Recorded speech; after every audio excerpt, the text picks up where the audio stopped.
Hello everyone, welcome back on Florence career academy. आज हम ENT का पोर्शन डिस्कस करने वाले हैं, जिसको हम ओटोलैरिंजियोलॉजी भी बोलते हैं। सबसे पहले मैं आपको लेक्चर में हम क्या क्या डिस्कस करेंगे। सबसे पहले ईएनटी का इंट्रोडक्शन, उसके बाद में डेफिनेशन ऑफ ओटोलैरिंजियोलॉजी, देन हम एनाटॉमी डिस्कस करेंगे, मेनली ईयर एंड फिर ईयर की hearing mechanism and also discuss about the diagnostic evaluation, जो हम कॉमनली डिस्कस करेंगे इस वीडियो में। बाकी अदर डिजीज कंडीशन के अकॉर्डिंग कौन कौन से डायग्नोसिस होते हैं वो हम अदर वीडियो में देखेंगे। तो यहाँ पे मेनली हम Rinne test, Weber test, audiometry, physical examination and the history collection. सबसे पहले बात करते हैं इंट्रोडक्शन ऑफ ईएनटी। यहाँ पे 3 वर्ड हैं ईएनटी, जो आपको ईएनटी का सिंपल मीनिंग जो होता है वो होता है ईयर, नोज एंड थ्रोट। इन तीनों की कंपैरेटिवली स्टडी को हम बोलते हैं otolaryngology. So that is a study of ear, nose, throat and its relative disease. Ear क्या है? Ear is a delicated sensory organ with dual functioning. 2 काम करता है, first is hearing, second is balancing. So nose is a part of respiratory tract, help in olfaction and the respiration. Throat is oval shaped cavity extend from lips to the plantoglossil arches. What is plantoglossil arches? इसकी बात हम बाद में करेंगे जब हम throat की anatomy का पोर्शन डिस्कस करेंगे। सबसे पहले हम बात करते हैं anatomy of year. Anatomy of ear. Human ear is located on the both side of the cranium at eye level. Eye level पे located होता है। आपको पता है कि ईयर को हम 3 भाग में देखते हैं। Now we are going discuss about the anatomy of ear. The human ear is located on the both side of the cranium level. It has 3 parts. First is external ear, second is middle ear, third is inner ear. देखते हैं external ear. External ear में outer ear which consist of auricle, pinna and the external auditory canal. External ear के अंदर mainly 2 structure होती हैं, first is your auricle, second is your external auditory canal. बात करते हैं ऑरिकल की। Auricle it is a flap attach to the both side of the head which composed of cartilage, जो cartilage का बना होता है और दोनों साइड अटैच होता है। Rim of cartilage is helix and the inferior portion is lobule. It's open into auxiliary auditory canal. बात करते हैं स्ट्रक्चर की। सबसे पहले हेलिक्स, इसकी रिम को, कार्टिलेज की रिम को बोलते हैं हेलिक्स। अब हेलिक्स के जो एंटी होता है that is your anti helix. And आपने डिस्कस किया कि इसका नीचे का जो इंफीरियर पार्ट होता है उसको बोलते हैं हम lobules. So that part is lobule and this is tragus and this is antitragus. This part is concha, this is inferior crust and this is superior crust. तो ये स्ट्रक्चर होती है ऑरिकल की। उसके बाद हम देखते हैं external auditory canal. External auditory canal that is 2.5 centimetre long curve which extend from pinna to tympanic membrane. Contain fear has ceruminous gland and also secrete the wax. ये fear has को contain करती है ceruminous gland and also ear wax का भी secretion करती है। यहाँ पे बात करते हैं mainly tympanic membrane. tympanic membrane एक ऐसी चीज़ है जो separate करती है external ear को middle ear से, that is semi transparent and the disc shaped structure. हमने external ear कंप्लीट, बात करते हैं middle ear की। मिडल ईयर को पता है कि small air filled cavity line by the epithelial layer. This middle ear include auditory ossicles, oval window and eustachian tube. यहाँ पे 3 मेन स्ट्रक्चर होती हैं, first is auditory ossicle, second is your oval window, third is your eustachian tube. Auditory ossicles contain malleus, incus and stapes. आपको अच्छे से पता है कि मिडल ईयर के अंदर 3 बोन होती हैं, first is malleus, second is incus, third is stapes, that is connected by with the synovial joint. बात करते हैं स्ट्रक्चर की। एक्सटर्नल ऑडिटरी कैनाल कंप्लीट किया आपने। यहाँ पे जो टिम्पैनिक मेम्ब्रेन होती है वो मिडल ईयर को एक्सटर्नल ईयर से अलग करती है। यहाँ पे 3 बोन जिसको बोलते हैं malleus, incus and stapes and round window. ये होती है स्ट्रक्चर। बाकी कोक्लिया और ये स्टेकियन ट्यूब के बारे में हम आगे देखते हैं। सबसे पहले देखते हैं मेलियस। मेलियस क्या है कि हमसिव स्ट्रक्चर, थोड़े की लाइक स्ट्रक्चर होती है। Head of malleus is attached with the body of the incus. Méliès का जो हेड है वो इनकस की बॉडी से अटैच होता है। इनकस क्या है? इनकस एक ऐसी बोन है जो लोकेटेड होती है मेलियस और इनकस, यानी कहाँ लोकेटेड होती है? मेलियस और इनकस के बीच में होती है, दोनों को कनेक्ट करने का काम करती है। Stapes is the smallest and lightest bone of the body. ये आपने पढ़ा होगा कि बॉडी की सबसे छोटी और लाइटेस्ट बोन कौन सी होती है? That is your stapes and connect with the incus on the outer side of the oval window. Oval window के आउटर साइड इनकस से कनेक्ट होती है। एंड बात करते हैं ओवल विंडो क्या है? The intersection of the middle ear which inner ear in which the directly connect by the stapes. बात करते हैं Eustachian tube. So Eustachian tube that is 35 centimeter long, 1 mm wide and connect with the nasopharynx. Normally close, ये normally close होती है, but it's open during chewing of food, swallowing, and it's open when performing Valsalva maneuver. What is the Valsalva maneuver? Valsalva maneuver एक ऐसी action है जिसके अंदर हम year की यूस्टैकियन ट्यूब को फिजिकली ओपन करते हैं। मतलब किसी भी कंडीशन के अंदर अगर यूस्टैकियन ट्यूब में कोई भी ऑब्स्ट्रक्शन होता है या यूस्टैकियन बंद हो जाती है तो उसको ओपन करने के लिए हम वल्सावा मैनूवर करते हैं, जिसको हम बाद में डिटेल में डिस्कस करेंगे कि क्या होता है।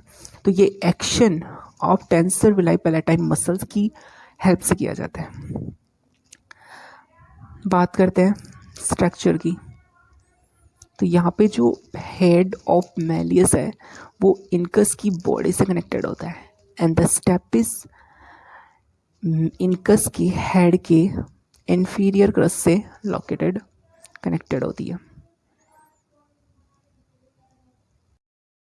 उसके बाद हम डिस्कस करेंगे इनर ईयर के बारे में। सो देखते हैं inner ear. So inner ear क्या है? इसको हम लैब्रिंथ भी बोलते हैं। तो it is has two part, first is outer bony labyrinth, second is inner membranous labyrinth. So outer labyrinth is a series of cavity in the temporal mode. It contains semicircular canal, vestibule and cochlea. यहाँ पे भी तीन structure होती हैं, semicircular canal, उसके बाद में this is vestibule and third is cochlea. तो ये तीनों मिलके जो होता है उसको बोलते हैं हम inner ear. So outer bony labyrinth contain perilymph and inner membranous labyrinth contain endolymph. ये हम बाद में बताऊंगा कि किस तरीके से पेरिलिम्फ होता है, किस तरीके से एंडोलिम्फ होता है और किस तरीके से वो इंटरकनेक्टेड होता है। यहाँ पे टू सैक्यूल पाया जाता है, इसमें saccule and utricles, two sacs present, that is first is saccule, second is utricle, that is saccule and that is your यूट्रिगल्स।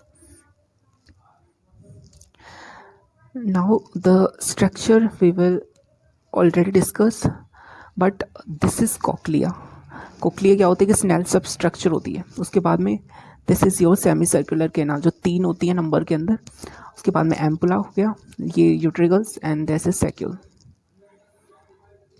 Then we are discuss about the semicircular canal. So we have the three semicircular canal. First is lateral, second is posterior, third is anterior. जो lateral वाली होती है वो horizontally placed होती है and the posterior और anterior होती है जो vertically placed होती है, जो आपने अभी structure में भी देखा है कि किस तरीके से ये located होती हैं। So that is lateral. So ये vertically placed है।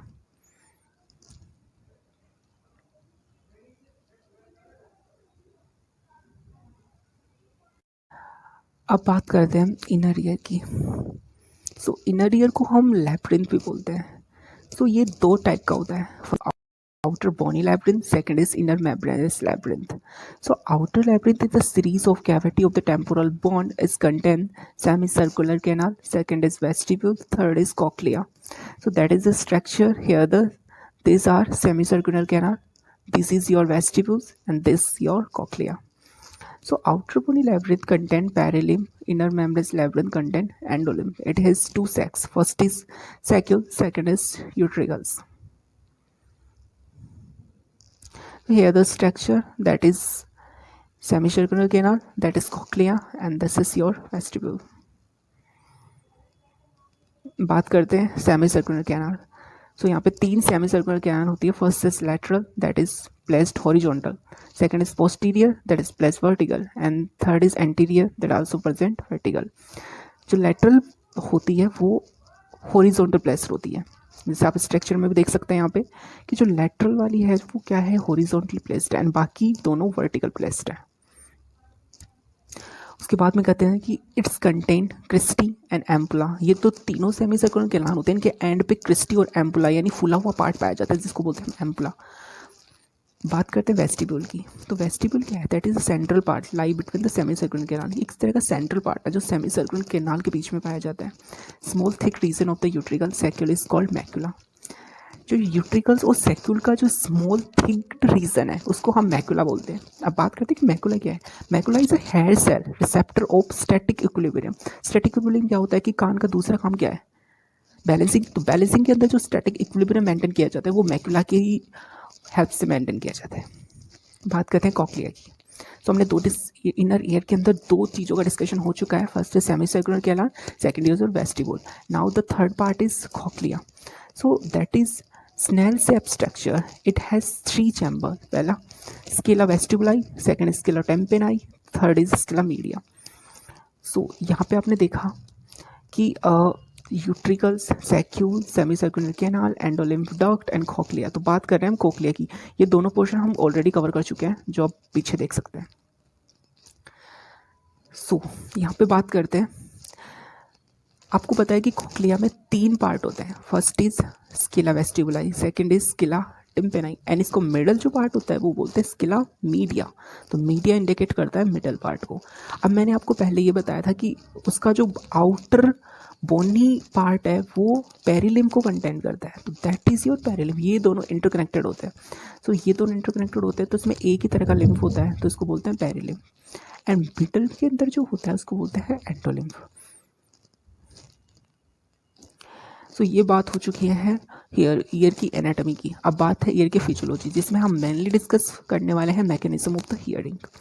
तो सबसे पहले sound wave are receive by the external auditory meatus and these are the eardrum vibrates. ये ईयरडम को वाइब्रेट करती हैं। उसके बाद तो जो वाइब्रेशन है ईयरडम से वो मेलियस, इनकस एंड स्टेपिस से जाता है जिसका मेन काम क्या है? एम्पलीफिकेशन ऑफ द वाइब्रेशन, जो वाइब्रेशन का एम्पलीफिकेशन कर देती हैं। Vibration reach inner ear through the oval window. Oval window से होता हुआ इनर ईयर में चला जाता है जहाँ पे फ्लूइड का मूवमेंट होता है। आपको पता है कि एंडोलिम्फ और पेरिलिम्फ दो तरह के फ्लूइड होते हैं। तो इसमें मेनली एंडोलिम्फ का मूवमेंट होता है जिसके अंदर हेयर सेल होती हैं जो ऑर्गन ऑफ कोर्टी को स्टिमुलेट करती हैं एंड द जो कहाँ प्रेजेंट होती है by the basilar membrane and the auditory nerve transmit impulse to the brain. So इस तरीके से मैकेनिज्म ऑफ हियरिंग होती है। अब डिस्कस करते हैं हम diagnostic evaluation. So first of all हमारे 6 डायग्नोस्टिक एवेल्युएशन को मैंने यहाँ पे एक कंक्लूड किया है जिसके अंदर इस वीडियो लेक्चर के अंदर हम कंबाइंड डायग्नोस्टिक एवेल्युएशन देखने वाले हैं ईयर के, जो बाकी आपको बाद में डिटेल वाइज आपको हर कंडीशन के अकॉर्डिंग आगे की वीडियो में भी मिल जाएंगे। So first of all we are discuss the physical assessment, then otoscopic examination, then gross hearing acuity, उसके बाद ऑडियोमेट्री, उसके बाद में टेम्पेनोग्राम, उसके बाद में middle ear endoscopy. So first discuss करते हैं physical assessment. So physical assessment के हमारे पास 2 टेक्निक हैं। पहला inspection and second is palpation. So inspection में हम क्या देखेंगे? इंस्पेक्शन हम किसी भी चीज़ को डायरेक्टली इंस्पेक्ट करते हैं और डायरेक्टली पाल्पेट करके देखेंगे। तो दोनों चीज़ हमारे यहाँ पे फिजिकल असेसमेंट में काम आएंगी। तो first external ear inspected and direct palpate, यानी ये डायरेक्ट पाल्पेट भी किया जाता है और इंस्पेक्ट भी किया जाता है। अब इंस्पेक्ट किसके लिए करेंगे? For the deformities, discharge, lesion size and symmetry. उसके बाद में मान लो कि हमें कुछ फाइंडिंग मिल रही है। तो फर्स्ट फाइंडिंग है manipulation of pinna does not cause pain but is pain occur, that is your acute external otitis में सस्पेक्ट। आपके पास फाइंडिंग है कि मैनिपुलेशन ऑफ पिंडा, यानी पिंडा को कभी भी मोड़ा वगैरह जाता है तो उसमें जनरली वो पेन कॉज नहीं करता, लेकिन अगर वहाँ पे पेन हो रहा है तो इसका मतलब वहाँ पे क्या प्रेजेंट हो सकता है? Acute external otitis. Second technique is palpation. Palpation is directly palpate. तो इसकी फाइंडिंग देखते हैं कि during palpation tenderness is present at the mastoid region. Mastoid region कहाँ होता है? आपके ईयर के पीछे जो मेस्टोइड बोन होती है वहाँ पे मेस्टोइड रीजन होता है। तो यहाँ पे इसका मतलब क्या है कि वहाँ पे टेंडरनेस प्रेजेंट है, तो इसका मतलब वो एक्यूट मेस्टोटाइटिस हो सकता है। And the post auricular inflammation, यानी पोस्ट ऑरिकुलर इन्फ्लामेशन भी सस्पेक्ट कर सकते हैं एंड एक्यूट मेस्टोटाइटिस भी हम सस्पेक्ट कर सकते हैं। उसके बाद में थर्ड फाइंडिंग इज कि flaky scaling on auricle on behind the auricles, it shows seborrheic dermatitis. Seborrheic dermatitis क्या होता है कि डर्मेटाइटिस का एक पार्ट होता है जो इन्वॉल्व कर लेता है ईयर के पोर्शन को। सो इस तरीके की स्ट्रक्चर आपको दिखेगी, तो इसका मतलब है कि यहाँ पे आपको सिबोरिक डर्मेटाइटिस प्रेजेंट है। Second is your otoscopic examination. आपने ऑटोलैरिंजियोलॉजिस्ट के पास हमेशा देखा होगा कि एक छोटा सा इस तरीके का एक स्कोप होता है जिसको बोलते हैं ऑटोस्कोप। सो इस ऑटोस्कोप की हेल्प से हम एग्जामिन करते हैं external auditory canal and eardrum for the discharge inflammation. Foreign body otoscope is use. तो यहाँ पे क्या होता है कि कहीं भी कोई फॉरेन बॉडी है वो अगर आपके कान में चली गई, या फिर कोई भी डिस्चार्ज प्रेजेंट है, इन्फ्लामेशन है, even the tympanic membrane rapture भी प्रेजेंट है, तो उसको भी हम इसकी हेल्प से देख सकते हैं। यहाँ पे ऑटोस्कोप एग्जामिनेशन की जो इमेजेस हैं वो इस तरीके से दिखती हैं। देन बात करते हैं third test is gross hearing acuity. यहाँ पे हियरिंग के टेस्ट है। So we have the first test is whisper test. Whisper test क्या है कि quick bedside test for hearing के लिए किया जाता है। Test examiner stand from the 2 feet from the one of the patient's ear. यहाँ पे क्या होता है कि जो एग्जामिनर है वो पेशेंट के कान से 2 feet दूर खड़ा हो जाता है। उसके बाद में वो नंबर बोलता है, that is 3 for BG, 5 6 TU, 4 T6। यानी this examiner whispers number followed by the letter. Number को जो किससे फॉलो होते हैं, लेटर से। तो इस तरीके से नंबर और लेटर दोनों का कॉम्बिनेशन होता है, उस तरीके से वो बोलता है। तो इससे हम क्या देखते हैं कि नॉर्मल जो साउंड अपनी कितनी होती है, 35 डेसिबल। तो 35 डेसिबल की साउंड अपने को 2 feet से अगर सुनाई दे रही है तो that is convey that your year is normal. But अगर ये सुनाई नहीं दे रही है तो कोई भी एबनॉर्मलिटी प्रेजेंट है। बात करते हैं दूसरा test, that is your Rinne test. अब सबसे पहले मैं आपको ये समझा दूँ कि रीनेट टेस्ट के अंदर 2 चीज़ होती हैं। First is air conduction, second is bone conduction.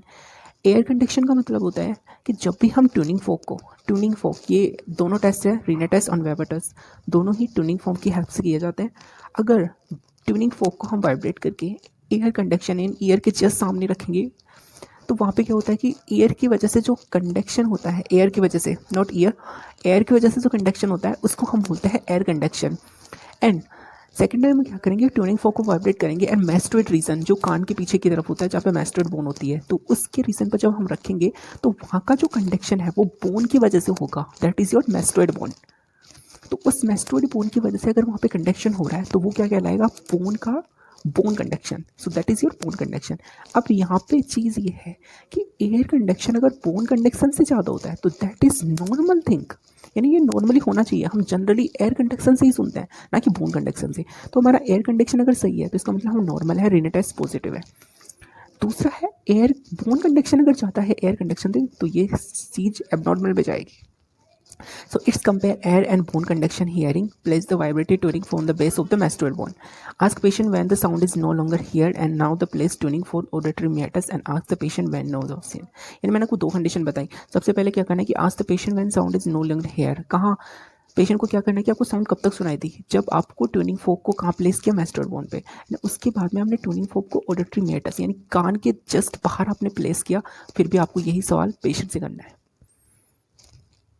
Third, जब आपने रीनेट टेस्ट कंफर्म कर लिया और आपको पता चल रहा है कि उसका एयर कंडक्शन ज़्यादा है या बोन कंडक्शन, तो आपको पता चला मे बी सपोज दैट कि उनका बोन कंडक्शन ज़्यादा है, तो इसके आइडेंटिफिकेशन के लिए कि ये सही है नहीं है, तो इसके आइडेंटिफिकेशन के लिए कंफर्मेटरी टेस्ट होता है, Weber test. So that is distinguish between conductive and the sensory neural hearing loss. Sensory neural का मतलब होता है कि कोई भी ईयर के अंदर कोई भी नर्व का डैमेज हुआ है, जैसे सुनने के लिए जो नर्व यूज़ की जाती है, तो उस नर्व का अगर डैमेज हुआ है, मोटर नर्व या फिर उन चीज़ों में डैमेज हुआ है तो उसको हम बोलते हैं सेंसरी न्यूरल। तो यहाँ पे क्या करते हैं कि place the vibrating tuning folk the middle year of the client head and ask the sound is here better in one year और द सेम और बोथ। यहाँ पे ट्यूनिंग फोक को वाइब्रेट करते हैं और मिड लाइन के अंदर रखते हैं, यानी हेड की मिड लाइन के अंदर रखेंगे। तो फिर हम पेशेंट को पूछेंगे कि आपको कौन से कान में साउंड ज़्यादा सुनाई दे रहा है, कौन से में नहीं सुनाई दे रहा है, या फिर दोनों कानों में आपको बराबर साउंड सुनाई दे रहा है। तो अगर जिस कान में ज़्यादा साउंड सुनाई देता है इसका मतलब वो बोन कंडक्शन को फॉलो कर रहा है और वो कान सच में उसमें डिफॉर्मिटी है। तो ये हो गया रीनेट टेस्ट का कन्फर्मेशन। बात करते हैं, देखो रीनेट टेस्ट, यहाँ पे मैंने आपको बताया कि रीनेट टेस्ट जिसमें हियरिंग लॉस होता है, रीनेट टेस्ट में क्या होता है कि एयर कंडक्शन और बोन कंडक्शन ज़्यादा होता है, तो that is a normal. And the conductive में क्या होता है कि बोन एंड एयर यानी बोन का कंडक्शन ज़्यादा होता है। यहाँ पे वेबर टेस्ट के अंदर मिड लाइन के अंदर लगते हैं normal year and this is affected year, यानी कंडक्टिव ये बोन का ज़्यादा होता है तो यहाँ पे अफेक्टिव ईयर में काम आता है। उसकी बात करते हैं हम ऑडियोमेट्री। सो ऑडियोमेट्री क्या है हमारे पास, ऑडियोमेट्री भी single most important diagnostic instrument है जिसके 2 टाइप होते हैं, pure turn audiometry and the speech audiometry.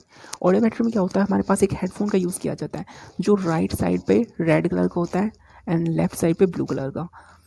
तो इस तरीके से यहाँ पे डायग्रामेटिक प्रेजेंटेशन किया जाता है। सो audiometry Audiometry is an machine which is used to determine the hearing loss of an individual.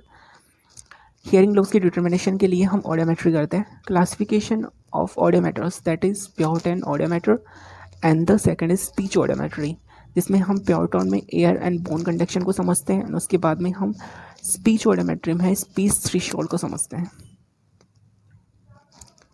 उसके बाद में बात करते हैं टिम्पैनोमेट्री. तो टिम्पैनोमेट्री क्या है? ये कोई हियरिंग टेस्ट नहीं है, ये एक तरह का ग्राफिकल रिप्रेजेंटेशन है. ये opposite object measured by the middle ear system, not a hearing test. Graphical representation of the ear complies in reason of the posturization of the ear canal. Okay मैंने बताया कि ग्राफिकल रिप्रेजेंटेशन ऑफ ईयर का objectively demonstrate the mechanical acoustic characteristic of the outer and the middle ear. ये mechanically acoustic का मतलब होता है कि मैकेनिकली जो चीज़ प्रेजेंट होती है किसी भी ईयर के अंदर, डिफॉर्मिटी कहाँ पे है, यानी कौन सी फ्रिक्वेंसी साउंड उसको सुनाई दे रही है, कौन सी नहीं सुनाई दे रही है, तो वो उसका जो प्रेजेंटेशन है, यानी 35 डेसिबल की साउंड हम नॉर्मली सुनाई देते हैं, तो उस डेसिबल से नीचे अगर साउंड सुनाई दे रही है, ऊपर से साउंड सुनाई दे रही है, तो उसका जो प्रेजेंटेशन है वो ग्राफिकल रिप्रेजेंटेशन किया जाता है. तो यहाँ पे टिम्पैनोमेट्री का यूज़ किया जाता है कि टिम्पैनिक मेम्ब्रेन किस तरीके से कन्वे कर रही है साउंड को. So major of the ear in the which energy flow through the system. Then आखिरी में बात करते हैं एंडोस्कोपी. तो यहाँ पे हमारे पास है transcanal microscope view by the line by the sign of spectrum. तो that is the endoscopic examination. Transcanal endoscopic view by the wider than the microscope. ये है माइक्रोस्कोप, जिससे हम माइक्रोस्कोप से हम सीधा ही डायरेक्टली व्यू करते हैं इनर ईयर के अंदर.